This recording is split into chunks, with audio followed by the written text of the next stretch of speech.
পুলিশের স্টিকার লাগানো গাড়ি করে অপহরণের চেষ্টা, গ্রেফতার সিভিক ভলেন্টিয়ার সহ অভিযুক্তরা।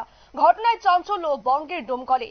এ নিয়ে জানবো বিস্তারিত। আমাদের সঙ্গে যুক্ত হয়ে গেছে প্রতিনিধি গোপাল শীল। গোপাল, কি জানতে পারছো? দেখো, তোমাকে বলে রাখি, পশ্চিমবঙ্গের সিভিক ভলেন্টিয়ার্স নামে একজন পুলিশের জন্ম হয়েছে। তুমি জানো, যারা পুলিশের সহায়তা করে এবং সিভিকের দাদাগিরির খবর কিন্তু সব জায়গায় এসেছে।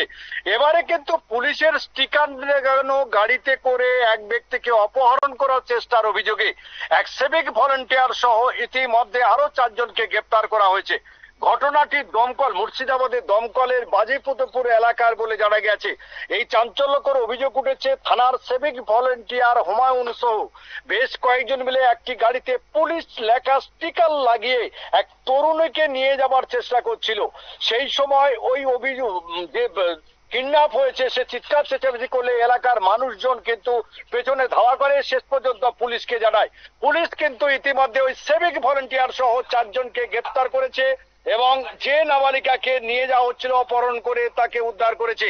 তবে অন্য সূত্রে যেটুকু জানা গেছে, সিভিক ভলেন্টিয়ার পরিবার সূত্রে এবং অন্যান্যদের পরিবার সূত্রে খবর, ওই মেয়েটির সঙ্গে রাজু বলে একটি ছেলের ছিল, পরিণয় ছিল। তবে তার জন্য তারা বিয়ে করবে বা পালিয়ে যাচ্ছিল, সিভিক ভলেন্টিয়ার সেখানে ছিল। কিন্তু আশ্চর্য বিষয়, দেখো, একটা পুলিশ রক্ষক যখন ভক্ষক, নাবালিকাকে কিভাবে বিয়ে দিতে পারে? যদিও সেরকম হয়, তার বন্ধুর সঙ্গে কি করে দিচ্ছিল, এটা নিয়ে প্রশ্ন উঠছে। তবে গ্রেপ্তার হয়েছে সিভিক ভলেন্টিয়ার। ধন্যবাদ গোপাল। আপনারা শুনলেন মুর্শিদাবাদের ডোমকল থানার অন্তর্গত বাজিতপুর এলাকার ঘটনা, এবং এই ঘটনায় চাঞ্চল্য ছড়িয়েছে। ইতিমধ্যেই ধৃতদের দমকল থানায় নিয়ে গিয়ে জিজ্ঞাসাবাদ শুরু হয়েছে। আজ অভিযুক্তদের আদালতে তোলা হবে বলে পুলিশ সূত্রে জানা গেছে। নিয়ে নিচ্ছি ছোট্ট একটি বিজ্ঞাপন বিরতির, সঙ্গে থাকুন।